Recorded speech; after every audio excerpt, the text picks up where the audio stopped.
Welcome to the new Hypeman Show Live with your host and professional crappie angler, Mr. Zeke Anderson. Hey, we're talking all things crappie, including tournaments, baits, electronics, tips, tricks, and more. The Hypeman Show Live is brought to you by none other than the Bass Tank. And now, here's the hype man himself, Mr. Zeke Anderson. What is going on, folks? Zeke here at the Bass Tank World Headquarters, going live, coming at you live. Guys, real quick, big shout out to the Bass Tank. We've got a crazy good deal starting up. I've got a ghetto sign up behind me showing it. 93 SV right there with the GT54 transducer and Livescope bundle for $21.99.98. It's a heck of a deal, guys. It'll be live on the website tomorrow.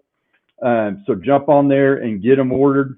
We've got limited supplies, so get them ordered while you can. But $2,200, guys, for a Livescope bundle, 9-inch unit with the GT54 transducer. Pretty awesome. So thanks to the Bass Tank, Beat Down Outdoors, Garner Marine, all for sponsoring the show. And man, I'm super excited today. A good buddy of mine who I've been able to fish with just once. We've only been on one trip, but we're hopefully going to do some more. Got 80 some odd thousand YouTube subscribers on his page. The one and the only Mr. Hook City TV himself, Ken Pierce, ladies and gentlemen, in the house. What's up? What's up? What's going on, Zeke? Oh man, just excited to have you on. I should mention Ken is out at deer camp right now, so we're making do here the best we can. Congrats to you on your first deer. Hey man, I appreciate it, man. It's been a long time coming. 30 years in coming, but listen, we made it, baby. That's awesome.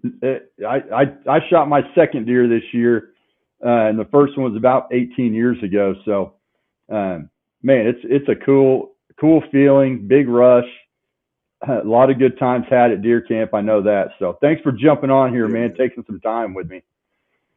Yes, sir. So what do you got going on? Let's talk about Hook City TV a little bit. Your YouTube page. I want to know the story of how it got started. All right, man. Listen, it's a story I love to tell. So as you know, maybe not a lot of fishing all my life, man. I've also always enjoyed recording stuff. So when I was in high school, I would record track and field events. I was on the football field, so I'd have somebody else recording for me. And I've always just passion for fishing, so I found out about these little cameras called GoPro, and so I got a GoPro so that I could record me and Dad at Hook City, our fishing trips, man, and that's how it started. And then computer savvy, I didn't have a way to save all this content. So I had a guy tell me, "Hey, man, you can post that stuff on YouTube, and it'll be on YouTube. It's a free account. Do you have fun with it?" So that's what I did, man. I went out and we recorded a bluegill fishing trip and a few more trips, YouTube, and out nothing more than to just have it on YouTube so that I could show Dad, you know what I mean? Show my family members. And one day, but it went public. One of my bluegill video went public. And when that happened, people started watching. People started commenting, like, "Hey, if y'all are gonna watch, I'm gonna keep on showing it to you." And that's pretty much, man. It was a go from there. How many views did that initial bluegill video get? Because that one took off, didn't it? No. So what you're thinking about is probably the one with my man Cowboy Roy, aka D. So that's the one you're thinking of, and I think that thing is well over like 700 or 800 views. Now the first one we did, it was cool. You get on there and you don't even mean it on there, but all of a sudden you have 1,000 people that have watched this video. So big, man. It still is big. When one person clicks on the video to watch me and my buddies, me and Zeke, the Crappie, That's always an awesome thing, man. So I appreciate every single view that I get, man. That's what's happening right now, man. It's awesome, dude. I mean, I obviously follow the page. Lucky enough to be on one of the videos with you. We had Yeah, an man. epic day on the water. Just went out there and I knew I was on fish, but man, we went out there. I don't know how many, over 2 pounds we caught, over 2.5 pounds, but it was a I think fun we were. day. I think we were. I think we did something like 10 or 2 that day. And I can remember leaving, being so happy about it. Like, man, that was, one of the best days I've ever had. Number one, still being very new to lying on the boat with somebody that had, like you did, man. So I'm still appreciative of that this day. But be able to get on the boat with you, man, and learn that kind of 10 fish. I think it was 10 over 2. I'd have to go back and look at the video, but 10 over 2, totally new it. You know what I mean? And I'm so glad I had you running the trolling motor at the time, because I looked like, fresh born out of the womb, trying to get myself, my bearings and everything together. But it was a good time. That's one of those memories that you'll remember forever. It was my second time being in Oklahoma. The first time was with John, and just, man, it was common. I have to admit, and I'm pretty sure a lot of people can relate to that.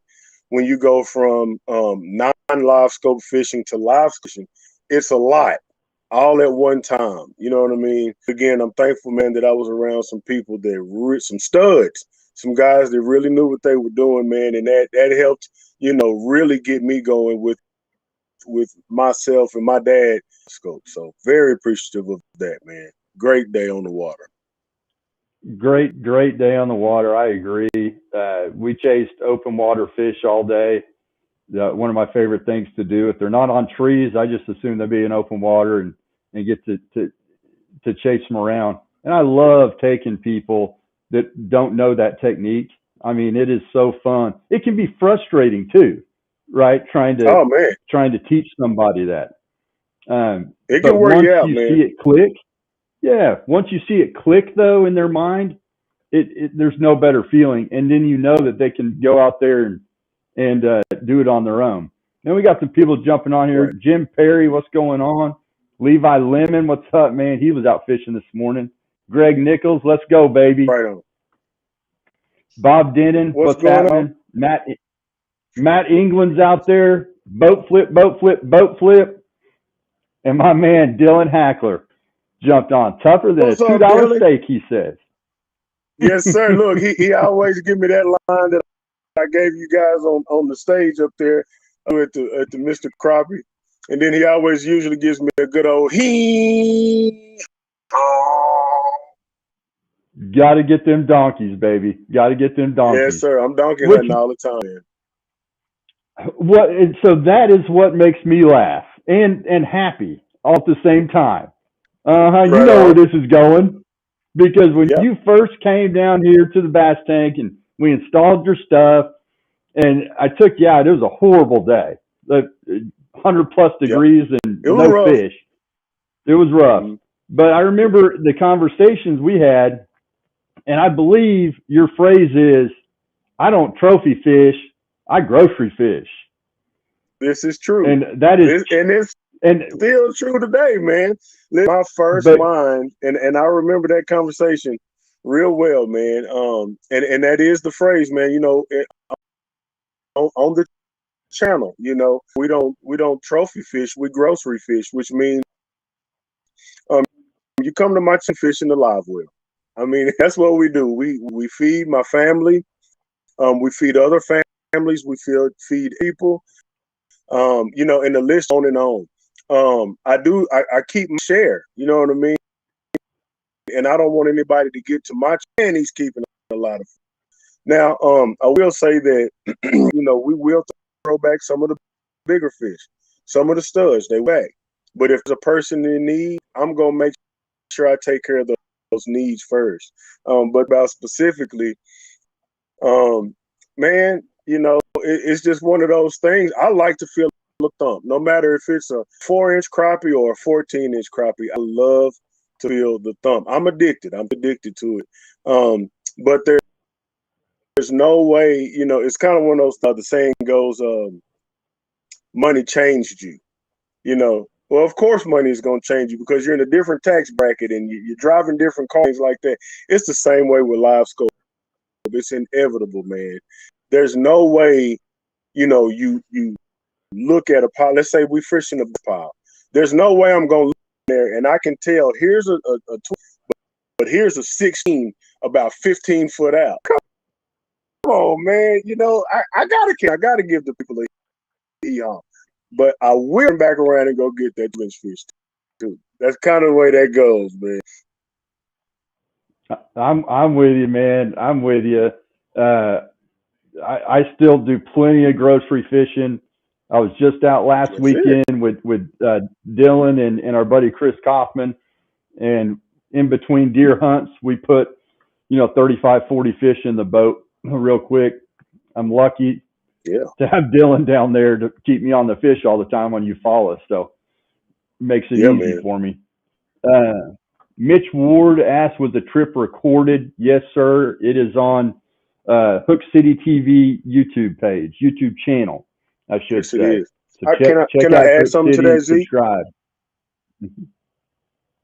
I'll add to that. So we actually have if you go to Hook City TV, if you go into the actual channel itself, at the top there's a few tabs. One of the tabs is playlists, and I take an Oklahoma fishing playlist, and you'll find I believe thumbnail is me and Zeke thumbnail.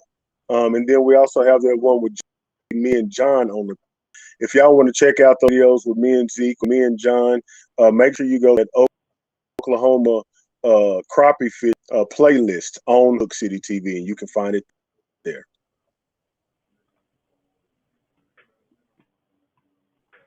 So guys, go to Hook City, subscribe to Hook City. Ken puts a lot of great content out, and you will not regret subscribing to his YouTube channel. Reggie Donner's on here. Donner's on here. That's a donkey hunter. That is Reggie, man. He's getting better and better every trip. He said you two definitely need to hook up this winter ASAP. Agreed. We're gonna try to make it happen. Sure. I'm gonna drag Ken back up here to Oklahoma. Actually, I need to come down there to Texas. You ain't gonna have to drag me. I'm right. He's right by Oklahoma right now. Just come on up, baby. I am, man. Listen, I'd have to call and gas. Demetric's on here. What's up, man? Norwood. Jared Falk. Crappie fishing is the only grocery shopping I'll do without complaining. We'll keep it PG here. Without complaining. That's it. Norman Vaughn, what's going on? Norman Vaughn jumped on. And it looks like we got the link posted out there. Justin Smart, what's up, brother? Justin Smart's on here, old Wesley's partner. Windy, Louisiana. It's windy. It's been windy here too, man. Oh yeah, Dylan, we'll roll. Dylan's ready to roll to Texas and fish with you. But Come on. Let's talk a little bit about. I want to go back a year to the first Wally tournament that you fished with Kyron, right? Yep. I'm saying, okay, Kyron Washington, that's Ken's tournament partner. They rolled out with limited tournament experience, I would say. Right. And had a really, really solid finish, great tournament on a tough fishery of Table Rock Lake.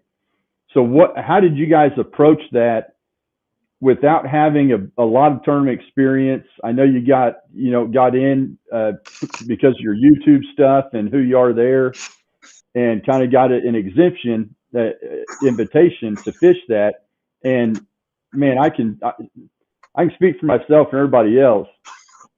incredibly impressed, not only with your fishing abilities and where you finished, but the way you carried yourselves from a professional angler side of things, and your stage presence. Everything about you guys was just top notch from start to finish. But how did you approach that lake, being a gigantic body of water, that clear water we're not used to fishing? How did you break down that lake when you started looking at it? All right. First, man, thank you, man. I appreciate all those kind words, Zeke. I do appreciate it. I'll start by saying this first, man. Giving it honor to God, man. My Lord and Savior Jesus Christ is a whole lot with it. I'll start by saying that. Secondly, Kyron has a little more experience than I do. Well, he has a whole lot more experience than I do when it comes to tournament fishing. But the beauty of it is that we get to fish, 4 or 5 days a week on average. So we like to say we ain't new to this, we're true to this. Hitting fish is just a part of what you do. It's a part of the everyday grind. And you start by taking them in and breaking down water. What water is going to be fishable? What water is going to be not fishable? Too deep? What's too shallow? Start asking yourself questions. Then you can start Xing out water, or at least not spend a lot of time in those. I try not to overlook anything. If I go in and dip my head in, I don't see what I want to, then I can come on back out of it. And we knew, having a deep V boat, a little slow, we didn't want to make a lot of big run. You know what I mean? So that comes into play. You have to think of how long is it going to take me to get from A to B? How much gas am I going to be able to, preserve, and all these different things, as well as 99 other boats being out there on the lake with you. So we took all of that kind of stuff into consideration. We did a whole lot of studying. Map study is a big one. Said processing water. I don't want to get too crazy with it because it sounds like we're about to go right back, but man, just going out there and doing what we do every day, going through the ABs of how we're locating fish. And thankfully, we had 4 days. Then on the 5th day, it was go time. So, day one, I think we came back and we sat in 8th place after day one. Day two, man, I really today, I'm not sure what the issue was about. Half a pound less, or actually a full pound less than what we thought we had. So that threw us for a big loop, and it also made us fish differently, but we had what we needed, especially based off of day one and seeing what the day one weights were. And then on day three, man, it all kind of came crumbling down, which, doggone, we ended in 22nd place. For a lot of reasons, no excuses, man. Those guys, we all sat out there and competed and did the best of our best. Listen, and thankfully, I was able to get that experience from any mistakes that we made. It also made me and Kyron stronger as tournament partners. You know what I mean? So we're gonna keep at this thing, and try to get better and better every time. Again, first representing Christ, then representing ourselves and our families. And it's important, to represent for the sport of crappie fishing, man. We ain't gotta be idiots out here. You know what I mean? We all respect each other. I've from the other anglers, and then I want to show that same respect as well. We have to remember that when we're out here on these stages, like on day three, that there are people that be watching. And some of these people might not be crappie fishermen, and the way we present ourselves and the way that we conduct ourselves might make somebody, you know what, man, I want to be a part of that. I see a bunch of stand-up guys up there, and I want to be a part of that. And I'm going to tell you, that's exactly what happened.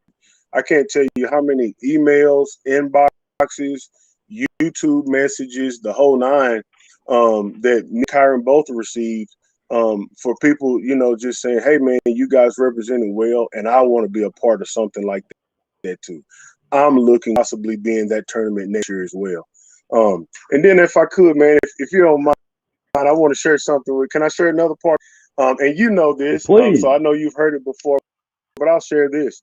When we talk, representing ourselves well and representing the sport of crappie fishing, and then representing Christ as far as me. I don't speak for anyone else. But one thing that happened, and I love to tell this story, man. So we got up there on the stage, and we waited. It was a little disappointing, but I remember before getting into the tournament, I said a prayer, and I said, Lord, well, if I can make it to that stage, I'll make sure that I glorify you. You know what I mean? That I'll let it be known that you are God, my Savior. And after we got off the stage with the disappointment dropping from 12 to 22nd and all that kind of stuff, I kind of just said to myself, Lord, and later on that night, I got an inbox from a guy who basically said, hey, how you doing? I know you don't know me, but I was contemplating, taking my life. I wanted it all until I seen you and your partner on stage. And I decided, to live. I decided to continue fighting. And at that moment, man, all I could say was thank you, Jesus. I don't know, why I'm where I am sometimes, if that makes sense. Sometimes I'm just going because God says so. And anytime that I can do the will of God and God can use me to accomplish something, man, I'm all right with that. If I can continue doing that through crappie fishing, it's all good with me, baby. I love it, man. I love it. I love both you guys. What you did there is you put your stamp on the industry. I had a similar experience in a different way. The first year at the first Wally Classic kind of made my splash, so it was really cool to see you guys come in and make your splash there. And the way you did it, I was impressed. I was proud. I mean, I was like a proud older brother, watching you guys up there. So, and we didn't do any good there either. We got 19th, so it wasn't great.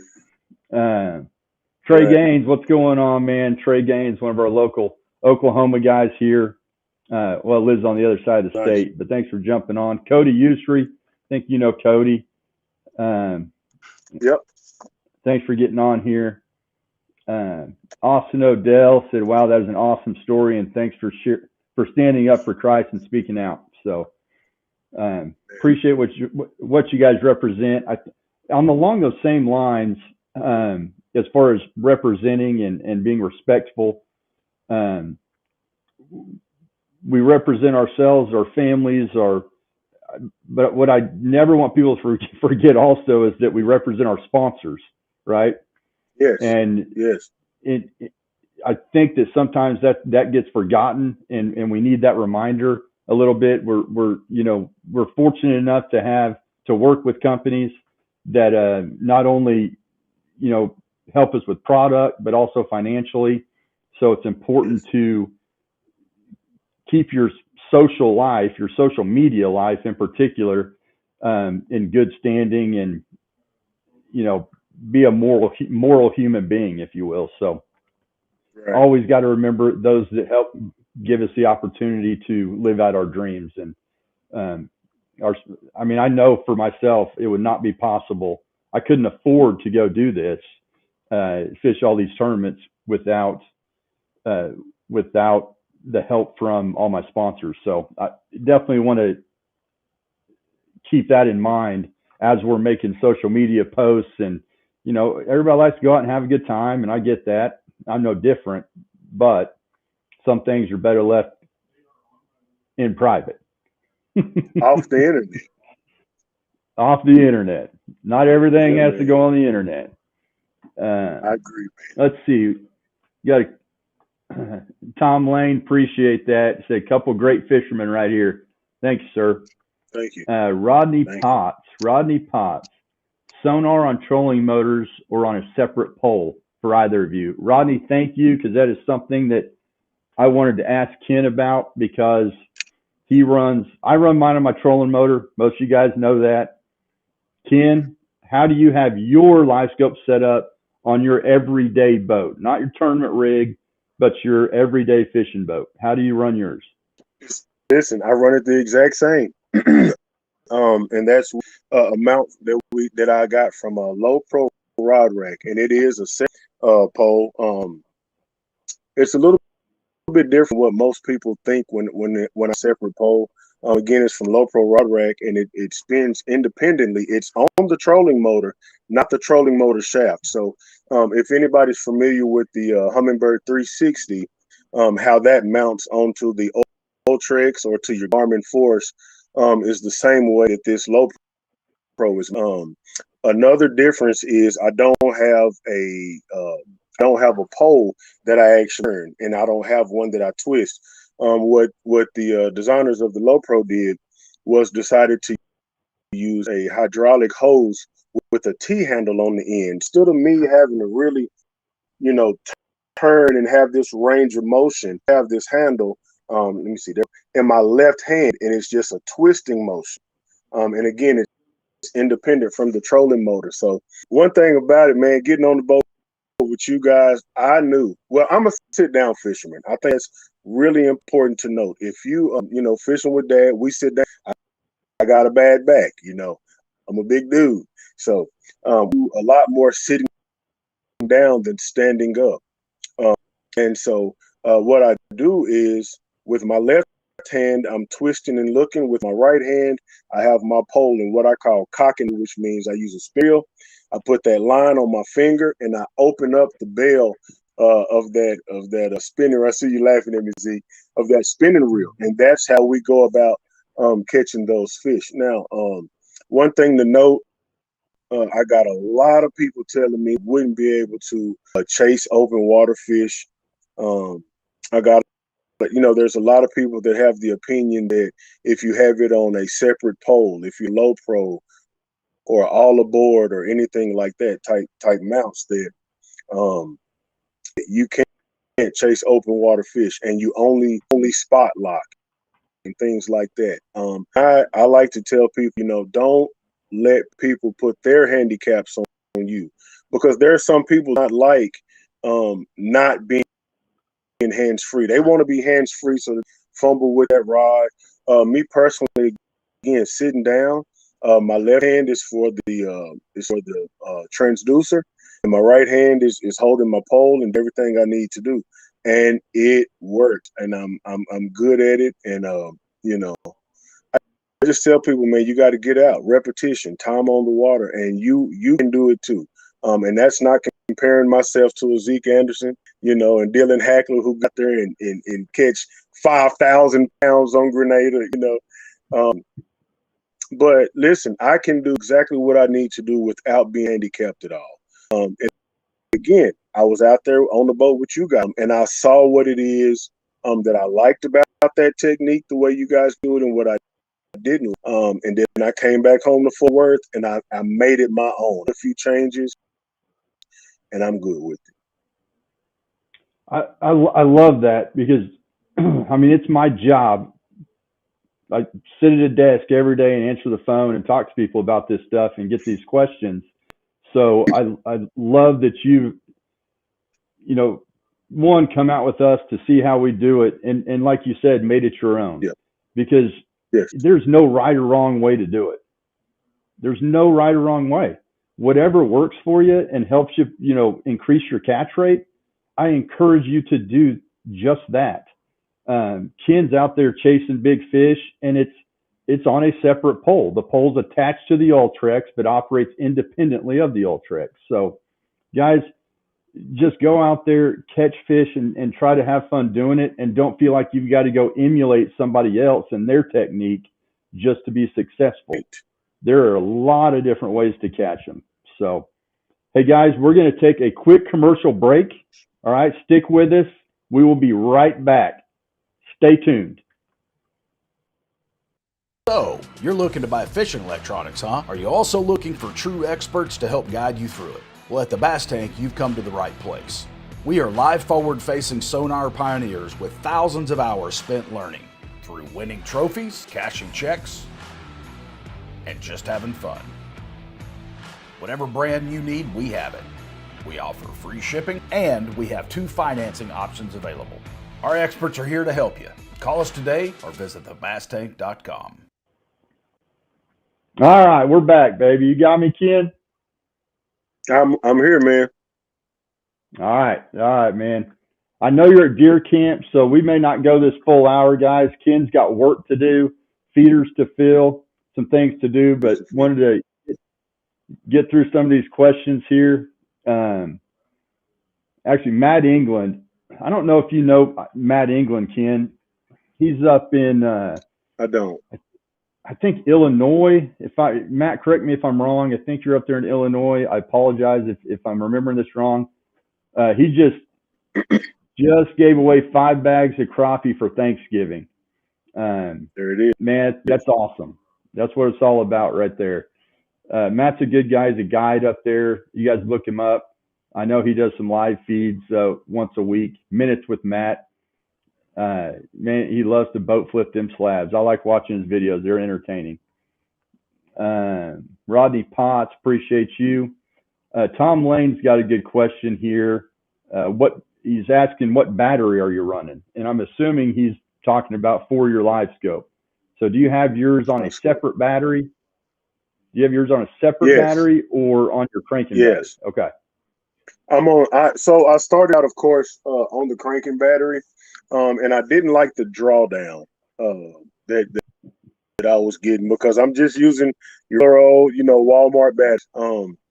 So I got with the guys over at Amped Outdoors, and we got a hold to a 48 amp hour battery where I have a GPS map 1222, the black box, the Garmin, and then a Gen 2 Helix 10 Mega, and I run all that off of one battery, and I'm able to do that independently from my cranking. Life teaches you things, and I've been stranded on some big lakes because and when I saw that drawdown, I said no, we ain't doing that again. So I went seeking for other options for the Livescope, and it is working out. I did every outing, just to be sure. But usually can get about 2 8-hour trips out of it. That's not with keeping my Helix on the whole time because I don't need it. Once I get to where I need to get to, man, it's Livescope down and it's go time. So you said 48 amp hour, right? 48 amp hours, what I use. Okay. Yeah, and that's you've got a Amped Outdoors. We at the Bass Tank, we've got a 50 amp hour Lithium Pro battery that is our dedicated electronics battery, and give you plenty of run time. It's nice to get those electronics off your cranking battery because I have had the same experience as Ken more times than more than once, and been stranded out there. So we've got to remember that these electronics we're putting on our boats now are computers, and we 2, 3, 4 computers on the boat. And think of your Livescope black box as a separate computer, and that's going to pull just as much or more juice than a 12-inch screen will.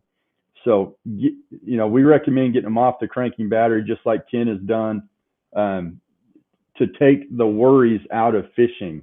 The worst part, you spend all this money on electronics and you don't give them adequate power, you've wasted a whole lot of money, thousands of dollars. So make sure they get adequate power. It doesn't matter. Livescope doesn't know if it's in Livescope, Mega Live, Active Target, whatever the case may be. They don't know if it's a lithium battery or a lead acid battery or an AGM battery. They just need the proper voltage to function properly. So don't get so wrapped up into I have to have a lithium for my stuff to run at optimum performance. It's not true. They don't know if it's lithium or AGM or whatever. So just get adequate power to it however you have to. A lot of times we're putting batteries in the front of boats now because compartments are full.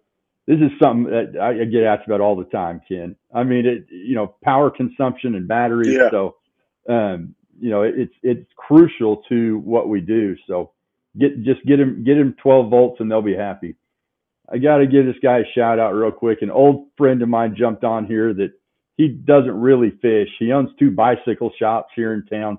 Zach Poff, what is happening? I need to come see you. I live in your backyard now. I live in Sapulpa, so we got to get together. Matt England says, fish to your strengths. What we were talking about earlier. You're absolutely right.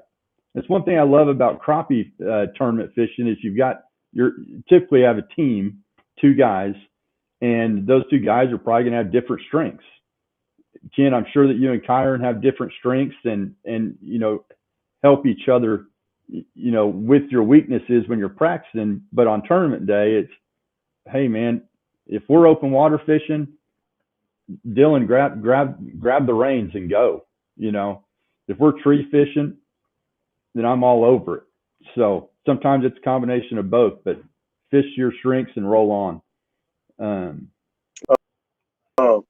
I can tell you, man, for when we're out there tournament fishing, it's kind of being just, for me, it's the complete package. And that's why we get out there every day. Nothing wrong with fishing to your strengths. I totally agree with that. But I was just a little bit different. I always take it to the likes of a basketball player. You think about a basketball player, complete basketball player, you want to be able to go to the hole. You want to be able to shoot the jumper. You want to be good from the free throw line. You want to be able to shoot off the dribble. You want to be able to catch and shoot. All these different things. So, year by year, man, we try to make sure, whether it's dock shooting, whether it's excuse me, whether it's dock shooting, whether it's vertical jigging, pitching, fishing off the bottom, fishing dams, whatever it is, to try to be really good at. And what that allows is that like when we were at this tournament, I did a whole lot of trolling motor running, a whole lot of it. There was times I didn't even have a rod in my hand. You know what I mean? And Kyron was doing a whole lot of pitching, you know what I mean? A whole lot of dropping. And all through practice, it worked well. And then it also worked well, during tournament time. And then, he's the one that's going to make sure the scales are right. And we're cutting fish and doing all these things that we need to do. And then what that does is that takes him out of the front of the boat. And the last thing I want to do is be in a position where I'm uncomfortable and he's caught those fish. So then what happens is we have enough experience doing everything that we do. He's at the back of what he does, and guess what? I'm sitting at the front of the boat on day 1, and I make 3 calls in 20 minutes to make sure we get to day 2 of this last minute, So definitely fish to your but don't let it become a handicap if those fish want you to do something entirely different and you're not comfortable with the technique. That's what I would add to fish to your strengths. I agree with you completely. Become a well-rounded angler, which is growing more and more important every year, especially at the national tournament level. It's everyone is progressing so much every year. If you don't learn every different technique and know how to vertically fish for them, cast to them, whatever the case may be, then you're going to get left behind to a certain extent. I like how Ken does it. Me and Dylan do that same thing a lot, where one of us is running the trolling motor while the other one's dropping on fish or casting to a fish. So learn how to work together with your teammate there is crucial. Sometimes it gets tough. You're spending a whole week together, staying in a small hotel room on a boat. You're together 24/7. So patience is crucial, to what we do out there on the water, and staying patient with each other. So keep that in mind. Carly Jo Williams just jumped on. Awesome woman. Got to meet her when we were over at Grenada. Cannot wait to see your baby. She is pregnant and she's going to pop here pretty soon. So thanks for jumping on, Carly. Congratulations. Bob Denon has a great question here for you, Ken. He says, when you guys are looking for fish on a new lake, do you use side scan or just look at Livescope? Oh man, definitely. Um, side scan is a great way. How can I put this? It's like, man, I don't even know how to answer that. Besides saying yes, we do use it. Um, it can't be substituted. I'll say that. Live scope is great. It can't be substituted. If you want to cover ground really fast, I believe that I can do so with side imaging. And the good thing about it is, then I get to turn around. I can drop down really quickly, find out is that exactly what I thought it was. If not, I can keep moving. If it is, I can mark and do what I need to do with it. I remember that there was a lot about what's the game changer. When side imaging came out, it was a game changer. When Mega Side came out, it was a game changer. And then when Live Scope comes out, then it's like the ultimate changer. But I think trying to compare the two is like trying to compare apples to oranges. You know what I mean? It's two different technologies. And when you learn how to use both of them very well, you got a really powerful boat. You got a really powerful boat. So when I'm brother, I like to use side imaging. Um, that's what I like to use. I'm with you. Same answer. I'll echo exactly what Ken just said. I mean, it's important, and especially on a brush pile lake, where you're looking for laydowns and brush piles.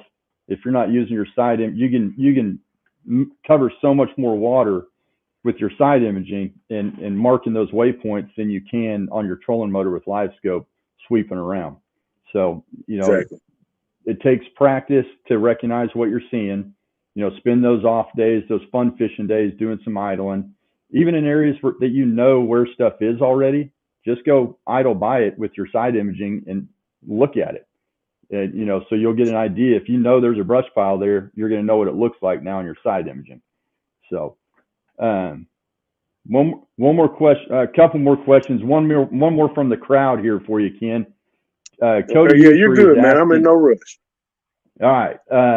What do you like better, hair jigs or plastics, and big or small? Man, listen, here we go again on Hook City TV. My citizens already know. So my thing is, I like whatever the fish like, and thankfully, we can get those answers a whole lot faster with live. Take case in point. Yesterday went out fishing in that terrible wind. Now, usually in the fall, I'm to a bigger bait because I'm pulling these 3 and 4 inch shad out of these fish's mouths. So I'll use a 2.5, 3 inch bait. It's one of those match the hatch kind of things. It's just kind of what you go by. But live scope sometimes will show you if I drop down there with that 3 inch bait and this fish follows me for 10 foot before it decides to bite. I'm like, good God, I don't want to keep going through that. So I might drop a inch and a half hair jig, totally different profile. I drop that thing down there and that sun gun looks up and bam, he pops it. Well, guess what? Both baits worked, but I had more of an aggressive bite on my hair jig. So for me, man, it's a figure it out kind of thing every time I hit the water. Again, right now I would say plastics because that was my first love, and then I learned about feather jigs, and those are what we use more often than not in the summertime, days of summer as people call it. But going back to my trip, we used plastic. I used hand tides, and a lot of these fish, for the live scope, as y'all know, you're sitting there looking at this fish.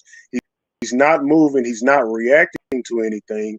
I ended up one of my favorite fall and wintertime baits, which is the Euro Tackle Z Viber, and it's a hard bait. It's like a crankbait, like a lipless crankbait. It has these little ball bearings in it that you shake that summer gun, and it's like a dinner bell. And let me tell you what, man.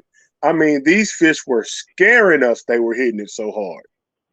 We drop down on these fish with these plans. They might look up, they may not. They might wake up, they might not. And then we put this Z Viber on from Euro Tackle, and let me tell you something, man. As soon as it got down there, they were looking up, and bam! I'm talking about Mike Tyson punch out. And look, if I can get an aggressive bite, that's what I want. That's what makes my blood boil right there, man. I'm with you. You got to figure it out day to day. I tend to start with I want to use the big bait every time. I mean, because typically if they're hitting a big bait, they're smashing it. And like Ken said, that's the most fun when you figure out what they want and they're just crushing it. But every day could be different. So, with team fishing, one guy can have a big bait, one guy's got a small hair jig on, and you can quickly figure out what they want. So, Ken, I got a question for you. Come on.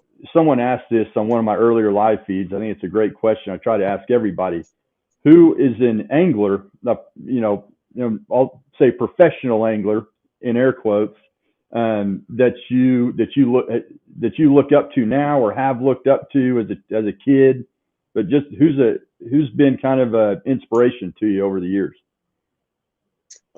Well, I'm tell you what, man. I'm a YouTuber, so there's a lot of YouTube that I've watched over the years, and there's a lot of YouTubers that I watch. As far as anglers, Kevin Rogers is one of the ones that jumps out at me really quick. I love timber fishing. My home lake isn't fishing at all, but I love timber fishing. I love the fact that he fished with his dad and one turned his father. And as y'all know, the culture at Hook City, fishing Ken and his dad, that's what draws a lot of people to the channel. So that's who would jump out at first. But then, man, I tell you what, I love a lot of my what I would call hometown heroes. Man, I wouldn't be the fisherman I was today without a guy named Sack, Pat Trahan. I got with him on Texas Fishing Forum years ago. I didn't have a front graft, barely had a hand controlled trolling motor, and I sent a message because I saw that this guy was on my home lake. And so and he reached back to me, his boat, and showed me a lot. Kyron Washington, my tournament partner, man. I always one of the best crappie fishermen. Man, he poured a lot into me. You know what I mean? And then if I can go back further than that, man, my dad. My dad moved from Panama City, Florida, here, and met my mother, of course, and my two uncles, my mother's brothers, Sim Nickerson, and they're from Tarleton, man, country guys. And so we learned a lot from them growing up. And I tell the story all the time of, how I watched them use jigs.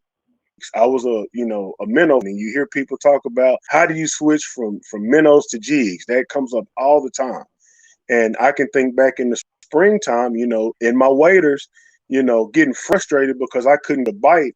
And so I had myself a little pity party, and I walked back to the bank and sat down on the bank. And about 20 yards from me was my Uncle Welder. Yards from me was my Uncle Sim. And I'm watching these guys patiently and methodically work through this, and bam, they get a bite. And I'm like, man, so that took a little bit longer. I need to, so again, the hometown heroes are the guys that I would call first. And I have a list of friends. I've fished with a lot of really good fishermen, and we feed off each other. We have questions, man. We talk about, what we found out or what was raised while they were on the boat. So, man, there's a lot of people I can name, but again, professionally, Kevin Rogers, and then the list goes on and on when you talk about people that poured in, from my hometown. I'm right there with you. When I got asked that same question, Kevin Rogers was who came to mind because he was pumping out YouTube content whenever I was trying to learn how to do this stuff when no one else really was. So I've always appreciated, him for that. And like you said, fishing tournaments with his dad, it's awesome. I got to fish. I've only fished one tournament with my dad, and it was a crappie anglers of Texas tournament on Lake Millwood, and it was an absolute blast. Right. I'll tell you another one real quick. Jared and Tommy Roper. First time I met them, man, I said, well, look at another father and son team, man. So yeah, man, I guess I'm partial to the father and son stuff. You know what I mean? It's a good thing to be partial to. We're both really lucky in that regard that you know, our dads are still around and able to fish with us, and I love watching you guys on Hook City TV. So I got one more question for you, and then we'll cut you loose here. Okay. Same question I end every one of these with. On a national tournament level, should live bait be allowed?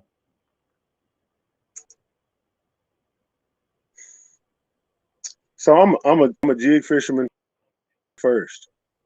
You know, absolutely love jig fishing, and I think allow it. I wouldn't. If I had to cast my vote, I would say jigs only. I would say artificials only. Listen, man. Look, let's figure out how to trick these fish. I want to see who's the best tricking these fish to bite some stuff that was pulled off an animal's armpit or you know what I mean, molded in somebody's musty garage. I see that. Anybody can take a minnow and get lucky. You know what I mean? But I want to see you trick those fish. I'm right there with you. 100% agree. Let's see who's the best at tricking the fish. Yes. You know, live bait hasn't been allowed in the bass world in I don't know how many years. You know, at a tournament for tournament fishing, obviously. So I'd love to see the crappie industry go that way. You know, support our sponsors and our local bait companies and the guys that work tirelessly up at night tying hair jig after hair jig, so we can keep going out there and catching them. So yeah, we're on the same page there. Reggie Donner just jumped on here, and I'm gonna give Reggie an old hee-haw. Yeah, let's go, baby. Let's go, baby. Oh man, you guys check out Hook City TV. Get subscribed on YouTube. Awesome channel. You won't regret it. We're gonna wrap this up here. I think, and don't forget. We've got this 93 SV deal going. It's going to be live on the website tomorrow. There's a little graphic for you right there. Guys, this is a heck of a deal. If you're looking to get into Livescope, check this out. We're going to have these live on the website tomorrow. So you can jump on our website and get those orders in. Ken, you're the man. Thank you. You're the man. Good luck at deer camp. Man, I hope you guys have a blast down there. And brother, we'll catch up soon. We'll get together this winter and do some fishing. Man, I'm ready for it. If I could, real quick, I'd just like to close by saying, again, Zeke, thank you for having me on, man. I really appreciate it. And then if I could, real quick, you were talking about sponsors, and I just want to give a real quick shout out to Andy Lehman and ACC Crappie Sticks, man. Listen, if you need one of those green rods, man, ACCCrappiesticks.com, man. I've been with them for a few years, and I absolutely love the rod. Also, again, Euro Tackle, Tackle.net. And if you guys are interested in the Z Viber I was talking about, you can use my promo code Hook City, all one word, Hook City at checkout, save you 10%. Actually, man, listen. Come on over to YouTube, man. Check us out, man. We like to be informative and entertaining both. We like to give information scope as well as those guys that don't have live scope, how they can locate these fish, how they can fish, what presentations work and what tier, things like that, man. We like to break it down. We'll be doing a little bit more bank fishing this year, especially getting into winter and time. So y'all come check us out, man. Listen, subscriptions are free. So you can go over, you can hit that subscription button, man, as well as the notification bell, so you'll be notified when we drop this content. Once again, Zeke, thank you. We appreciate you, man, for having us on today. Appreciate you, Ken, everything you do for the industry. Keep it up. And guys, thanks for watching. Next week is Thanksgiving, so we will not be doing a show next week, but I've got confirmed for December the 2nd, Richard and Ashley Falk coming on. So that it'll be a great show. So stay tuned, December the 2nd, guys. Thanks for watching. We'll see you next time.